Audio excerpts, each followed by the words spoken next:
28 তারিখ থেকে শুরু হচ্ছে জুনিয়র বৃত্তি পরীক্ষা। বৃত্তি পরীক্ষায় 10টা ভুল একদমই করা যাবে না। আচ্ছা ভাইয়া, পরীক্ষা শুরু 10 মিনিট আগে এক্সাম সেন্টারে কি ঢোকা যাবে?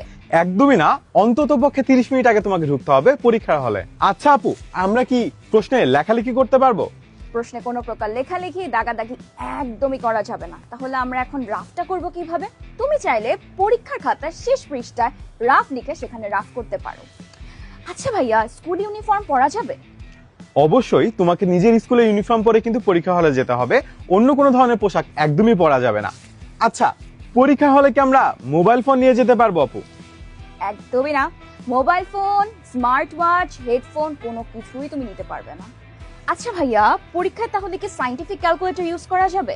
পরীক্ষা হলে সায়েন্টিফিক ক্যালকুলেটর ইউজ করার কথা বলা আছে, তবে নন প্রোগ্রামেবল। সো এটা নিয়ে অনেক স্কুলে কনফিউশন তৈরি হয়, তাই বেস্ট হচ্ছে তোমার জন্য সাধারণ ক্যালকুলেটর ব্যবহার করা। আচ্ছা ভাইয়া, উত্তর হাইলাইট করার জন্য কোন রং ব্যবহার করতে পারবো?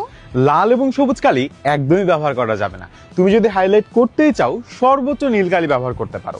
পরীক্ষার হলে আমরা সর্বোচ্চ কয়টা এক্সট্রা পেপার নিতে পারবো? যত খুশি তত এক্সট্রা পেপার নিতে পারো। আচ্ছা ভাইয়া, ওএমআর শিটের বৃত্ত ভরাটে ভুল হলে কি করব? ওএমআর শিটে যদি তুমি ভুল করে ফেলো তাহলে কিন্তু খুবই সমস্যা।